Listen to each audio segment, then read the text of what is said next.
Ancient origins. The bow and arrow's dawn. The story of the bow and arrow begins in the depths of prehistory, where early humans first discovered the power of this simple yet revolutionary tool. The bow and arrow is a very old tool. It has been a companion to humanity for millennia, shaping the course of our evolution and survival. It is about 60,000 years old.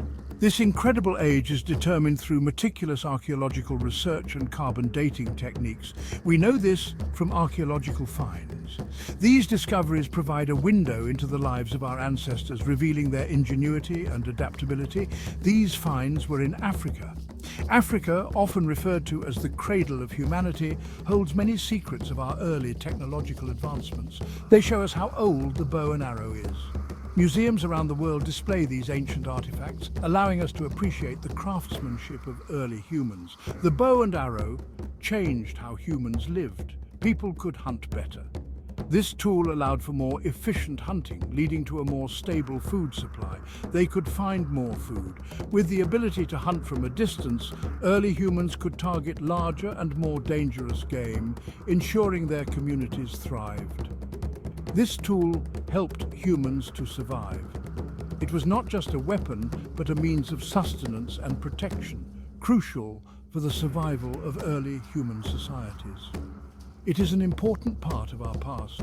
The bow and arrow's influence can be seen throughout history, from ancient battles to hunting traditions passed down through generations. The bow and arrow is simple. Its design is elegant in its simplicity, yet highly effective. It has a flexible stick. This stick, often made from wood or other natural materials, forms the backbone of the bow. We call this the bow. It has a string. The string, typically made from animal sinew or plant fibers, is what gives the bow its power. The string is pulled tight. This tension is what propels the arrow forward with great force. Then you have the arrow. Arrows have evolved in design, with different cultures creating unique variations to suit their needs. You put the arrow on the string. This simple act of knocking the arrow is the first step in a process that has been repeated countless times throughout history. You pull it back and let go. The arrow flies. This moment, where the arrow is released and soars through the air, is a testament to human ingenuity and the enduring legacy of the bow and arrow. The bow and arrow made hunting better. Before its invention, early humans relied on close-range weapons like spears and clubs, which required them to get dangerously close to their prey. This often resulted in injuries and even death. The bow and arrow revolutionized hunting by allowing humans to strike from a distance. Hunters could now kill animals from far away. This new method of hunting meant that they could target animals that were previously too dangerous to approach. The ability to hunt from a distance also meant that hunters could remain hidden and undetected, increasing their chances of a successful kill. They did not have to get so close.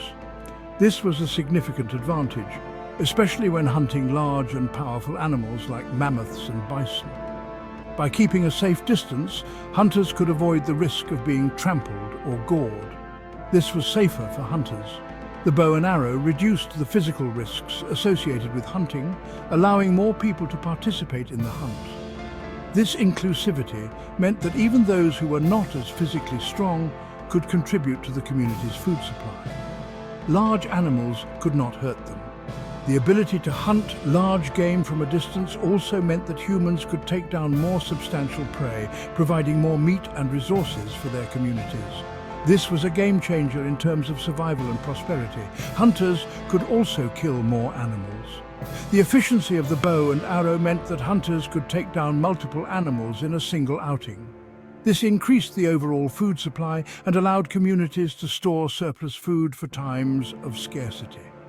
This is because arrows are fast and quiet. The stealthy nature of the bow and arrow made it an ideal hunting tool. Arrows could be shot quickly and silently, reducing the chances of startling other animals in the vicinity. The bow and arrow helped people thrive. They had more food. With a more reliable food source, early human communities could grow and develop. This stability allowed them to focus on other aspects of life, such as building shelters, creating art, and developing social structures. they could feed their families. The increased food supply meant that families could eat more regularly and nutritiously. This led to healthier populations and higher survival rates for children. This tool changed how humans lived and grew. The bow and arrow not only improved hunting but also had a profound impact on human society. It allowed for the development of more complex social structures and the establishment of permanent settlements. The bow and arrow was used all over the world. This tool was not limited to one region or culture. It was adopted by various societies across the globe, each adapting it to their unique needs and environments. People in Africa used it. In Africa, the bow and arrow were essential for hunting in diverse landscapes, from savannas to dense forests. It allowed hunters to take down a wide range of animals, from small game to large predators. People in Europe used it. In Europe, the bow and arrow were crucial for hunting in varied terrains, from open plains to mountainous regions. It also played a significant role in warfare, providing a strategic advantage in battles. People in Asia used it. In Asia, the bow and arrow were used for hunting and warfare. Different cultures developed unique styles of archery, each with its own techniques and traditions. It was a very important tool for everyone. The bow and arrow's universal adoption highlights its significance in human history. It was a tool that transcended cultural boundaries and played a crucial role in the survival and development of early human societies. The bow and arrow changed over time. People made it better. They used different materials. They made different designs. Early bows were very simple. They were made from wood.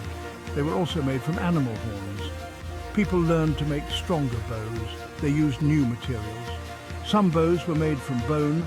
Some bows were made from sinew. These stronger bows could shoot much farther. They could also shoot with more power. This made hunting even easier and more efficient.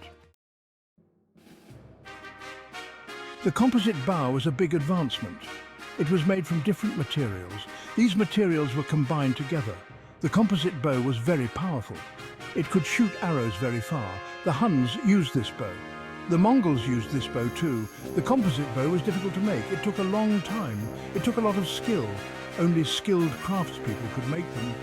Composite bows were valuable. They were powerful weapons. They were also works of art. We still admire them today.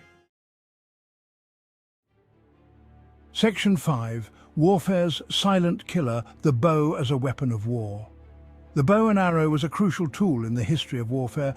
It was not just a weapon, but a game changer in many battles.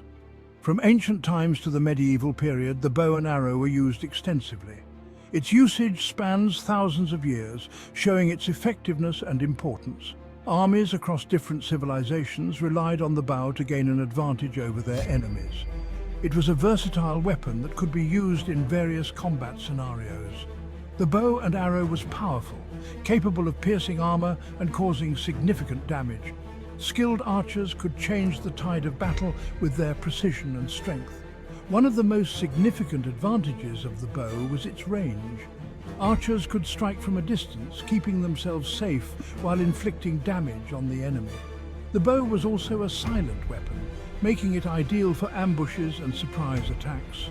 Its stealth allowed armies to launch attacks without alerting the enemy. This stealth capability made the bow an excellent choice for guerrilla warfare and other tactics that relied on the element of surprise. Many cultures around the world adopted the bow and arrow for their military strategies. The Egyptians, known for their archery skills, used it effectively in their campaigns. The Greeks, with their disciplined phalanxes, also incorporated archers to support their infantry. The Romans, masters of military tactics, utilized archers to weaken enemy forces before engaging in close combat. The introduction of the bow and arrow into warfare brought about significant changes in battle strategies. Commanders had to adapt to the new threat posed by archers, leading to the development of new tactics and formations. The bow and arrow was a deadly weapon, capable of causing massive casualties. Its lethality made it a feared weapon on the battlefield. Over time, the bow and arrow evolved, with improvements in design and materials making it even more effective. This evolution played a crucial role in shaping the history of warfare, influencing the outcomes of many significant battles and altering the course of history. Section 6. Mongol Mastery, Riding on Arrows. The Mongols were great warriors. They were also skilled horseback riders. They used bows and arrows on horseback. The Mongols conquered many lands. They used bows and arrows to do this. Their arrows could travel very far. The Mongols were feared by their enemies. They were experts with the bow and arrow. They could shoot accurately while riding. The Mongols' use of the bow and arrow was deadly. They were able to create a large empire. The bow and arrow helped them do this. Section 7. English Longbowmen, a legacy of accuracy and power. The English longbow was a powerful weapon. It was used by English armies for many years. It was very tall. This made it powerful. English longbowmen were very skilled. They trained from a young age. They could shoot arrows with great accuracy. The English longbow was used in many battles. It was very effective against the French. The English won many battles because of it. The English longbow was a symbol of English power. It showed the strength of the English archers. It is still remembered today. Section 8. Gunpowder's rise, the decline of the bow. Gunpowder changed warfare forever. Guns were invented. They used gunpowder to shoot bullets. Guns were more powerful than bows and arrows. They could shoot farther too. Guns were also easier to use. Armies started to use guns more and more. The bow and arrow became less important. It was still used for a while, but it was not as effective as guns. The bow and arrow's role in war declined. It is no longer used by armies today, but it was an important part of warfare for many centuries. Section 9. The bow's enduring legacy, from sport to symbolism. The bow and arrow is not used in war anymore, but it is still important. It is used in sports now. People shoot targets. They compete against each other.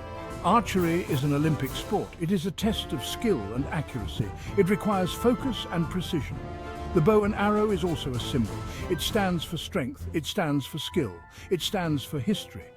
The bow and arrow is a reminder of the past. It is a tool that changed the world. We still admire it today. Section 10. Conclusion. The bow and arrow's timeless allure. The bow and arrow is an amazing tool. It has a long and interesting history. It helped us survive. It changed how we fought wars. The bow and arrow is not used as much today, but it is still important. It is a reminder of our past. It is also a symbol of skill and precision. The bow and arrow will always be a part of human history. It is a tool that helped to shape our world. We continue to be fascinated by it. We will never forget its importance.